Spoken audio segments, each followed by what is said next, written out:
North Kern State Prison opened in April 1993 and is a medium security prison, and today houses approximately 3,500 incarcerated individuals. At 12:36 p.m. on September 28, 2023, two incarcerated individuals, Andrew Jimenez and Anthony Rivera, would begin allegedly attacking another incarcerated individual by the name of Josafat Bonafacio with an inmate manufactured weapon.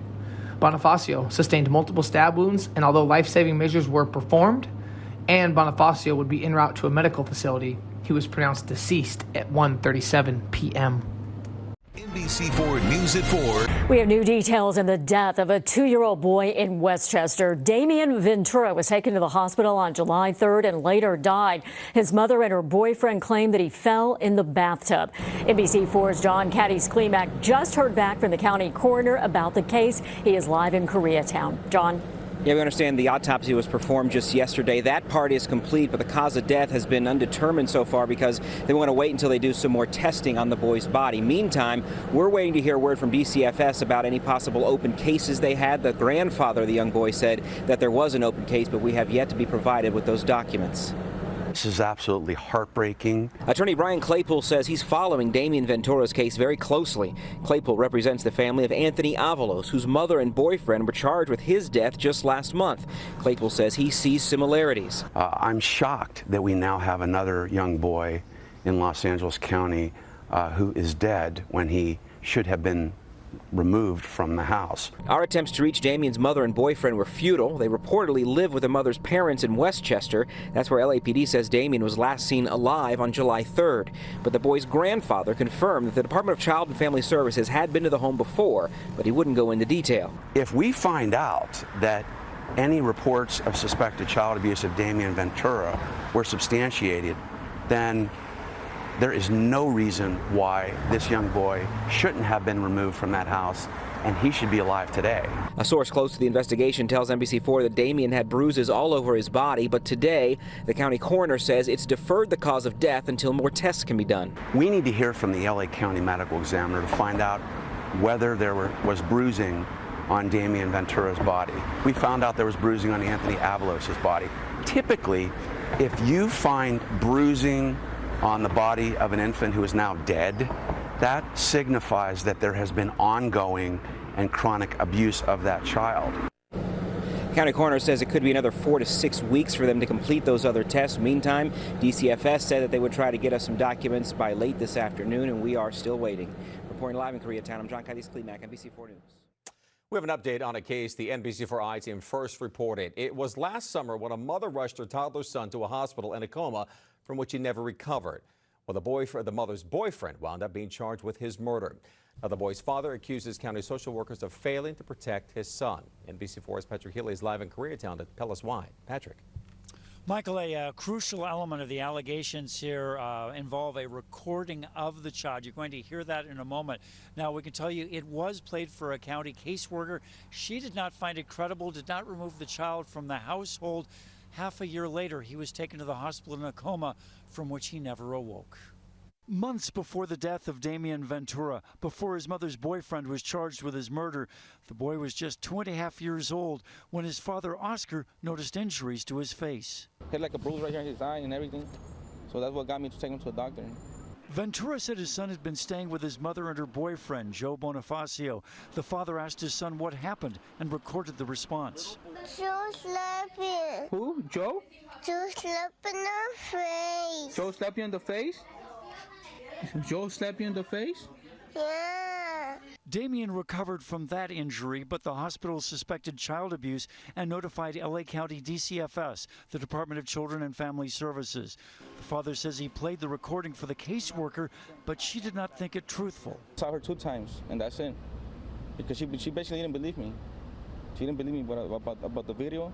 So basically she thought I was the one who was coaching my son to say things like that.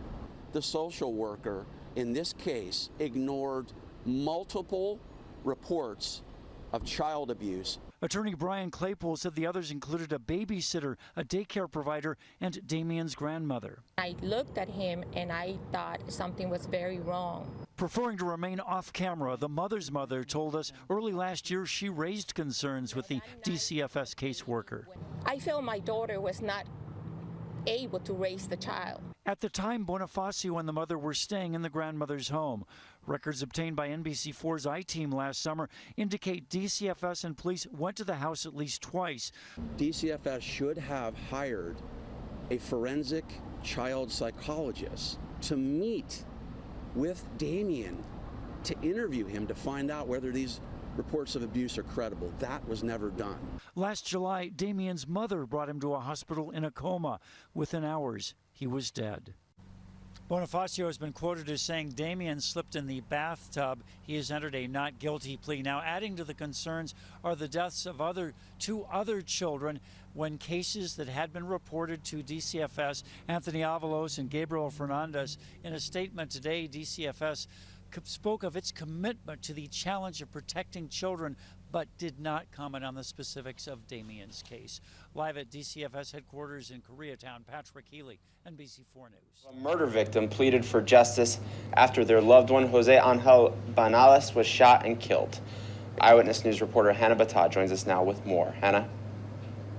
Tom, the family of Jose Angel Banales have waited for this day for almost 2 years now, since their loved one was killed while sitting on a recliner chair in his own garage. The victim's sister read an open letter to the court about the heartache and pain their family has gone through since her brother was killed back in 2015. Rivera, not only did you ripped our brother Jose's life, but stole our brother Jose's only son, father, of growing up to be with his father. According to court documents, Anthony Rivera killed Banales on March 13th back in 2015 at his home on Crawford Street in East Bakersfield. Officials say Rivera fled the country after the murder and returned back to Bakersfield just a few months later. Jurors found Rivera guilty of second-degree murder. We felt we made the right decision. It was unanimous on our first vote, and the facts spoke for themselves. Now, jurors also found Rivera guilty of possession of a firearm by a felon. He will be transferred to the Wasco State Prison, where he will be serving 40 years to life. Reporting in studio, Hannah Bata, Eyewitness News. Rochelle, back to you. What's going on, you guys? Welcome back. Another episode of Green Lit Gang TV. Much love, much appreciation. Thank you guys so much for checking out the channel today. It means a lot that you are here. Really quick, before we jump into it, let's do the intro. If you're new to the channel, welcome. Thank you for taking the time to watch the video. I really do appreciate it. If you do like it, go back, check out some other content, check out some other videos, and let me know what y'all think. If you're someone who has continued to support the channel along our journey, a regular viewer, someone who regularly comments, then guys, you already know what it is. Thank you so much. We are closing in on 19,500 subscribers, which means we are getting closer to the 20,000 sub mark. I feel like I've been talking about this whole year, which I have been. Then what should the next goal be? You know, we're going to go for 30, 50. I really don't know what I'm going to set it at. I think I said 50 a couple videos ago, so I think that's going to be the goal.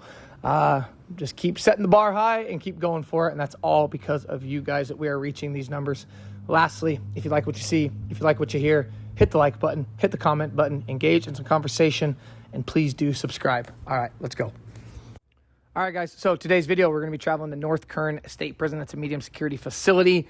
It's been in the news lately as the home of Tory Lanez, or it was the home of Tory Lanez until he was brutally attacked and stabbed by a Hispanic inmate.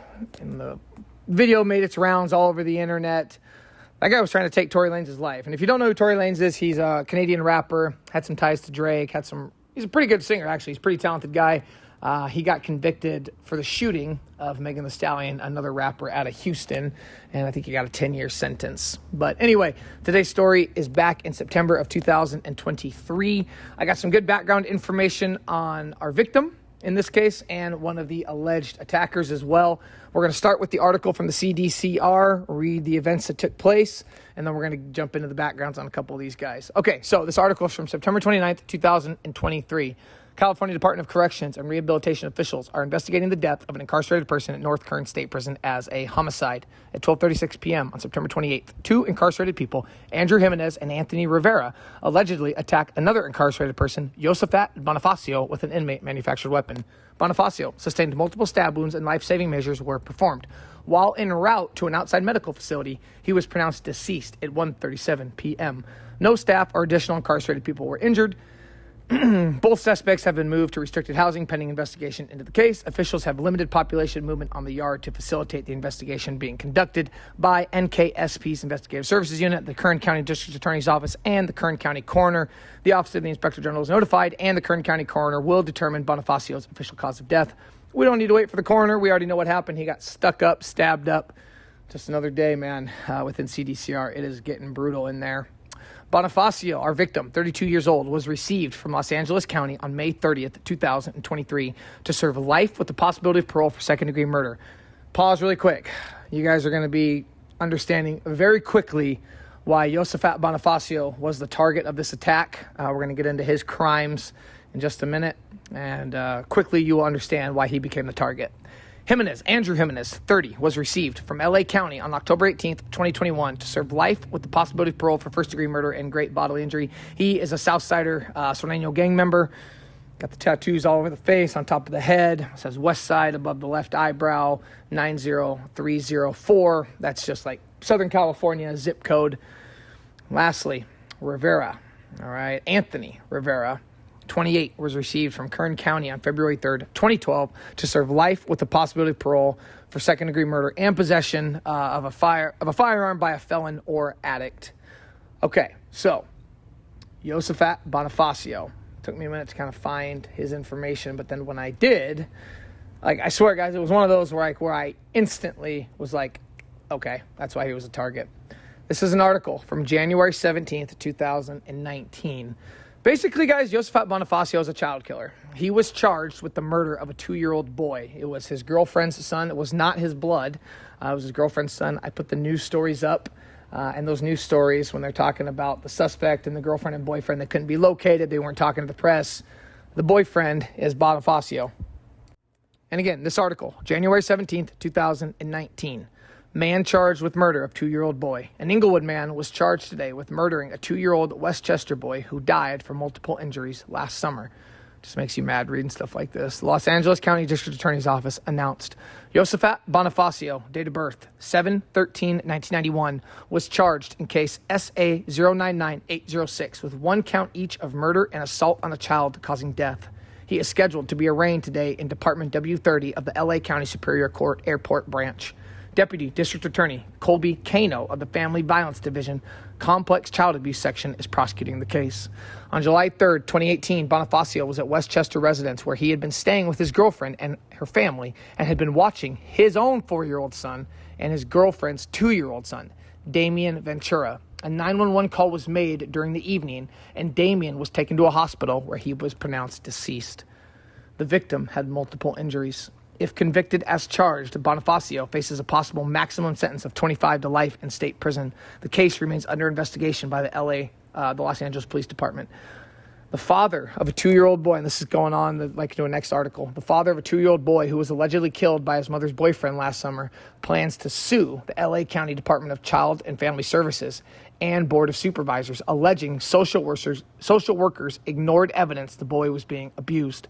Damian Ventura died at Ronald Reagan UCLA Medical Center in Westwood on July 3rd, 2018, days before his 3rd birthday.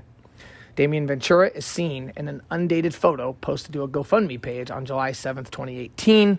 Bonafacio at the time was 27. He'd been taking care of that was his girlfriend's 2-year-old son and his own 4-year-old daughter when someone called 911. And stuff like this, guys, the stuff that's what makes things like this so sad and tragic is that when the case unfolds and it goes to court, and this is what they're talking about, how social workers end up getting charged. There's cases of child abuse in California, some famous ones, where social workers will be criminally charged for sheer neglect because you realize when you look back on these cases how much this could have been prevented and how much of a tragedy it truly is when someone like this 2-year-old, a 2-year-old baby, a child, He slipped through the cracks is what it was. They didn't do their jobs. He wasn't taken out in time. And Damian Ventura lost his life because of it. Excuse me. And it just goes on to say the father had sued, the actual father of Damian sued the Department of Child and Youth Family Services and blamed the death really on them. And then they talked about some other cases. I don't like getting into this stuff too much, the details. I'm going to spare you guys the details. You already know enough. And Josafat Bonafacio went to prison because of this. And instantly when I read this, I went, yep, he's going to get locked up and he's going to immediately become a target for the people he is locked up with. Okay, Anthony Rivera, one of Bonifacio's attackers. He was convicted of murder. And this is an article from June 11th, 2015 out of Bakersfield. And I put up his victim's obituary picture. That was Jose Angel Banales. Or Banales. God, I pronounce these names wrong. Okay. June 11th, 2015. A murder suspect has been arrested after returning to the Bakersfield area, according to the Kern County Sheriff's Office. Jose Angel Bangaez, 28, was shot in the head March 13th on 2015 at his home on Crawford Street. Investigators developed probable cause to arrest 20-year-old Anthony Rivera, but Rivera allegedly fled the countries. Detectives learned that Rivera had returned to the Bakersfield area and he was located and arrested. It was a Friday on June 11th, 2015. This is the next article from January 19th, 2017. This is after he's been tried and now the sentencing. Anthony Rivera will serve 40 years to life in prison. Rivera was sentenced Wednesday for the 2015 murder of Jose Angel Bangaez at his home on Crawford Street. Bangaez's sister read from an open letter to the court about her family's pain. Quote, Rivera, not only did you break our brother Jose's life, but stole our brother Jose's only son of growing up to be with his father, she read. According to court documents, Rivera killed Bangaez on March 13th, 2015, and left the country. He returned to Bakersfield a few months after. Jurors also found Rivera guilty of possessing a firearm as a felon. Remember, that was that add-on when we read from the CDCR's website, felon or addict. The part I kind of interested in that is the addict part. It's like, well, is it a felon or addict? What do you go to court like on a drug charge and they deem you a drug addict and that's equivalent to a felon possessing a firearm? I always get a little confused with that. But anyway, crazy story. But yeah, this is the case of a child killer who, again, I try to really stay mutual, middle of the road on some, or I should neutral on a lot of these cases and middle of the road. But in this case, I have to say that Josafat Bonafacio got exactly what he deserved. And just how things go, man. He got his karma, got his payback, got his comeuppance, however you want to put it. All right, guys. Hope you enjoyed it. Until next time, you already know what it is. Peace.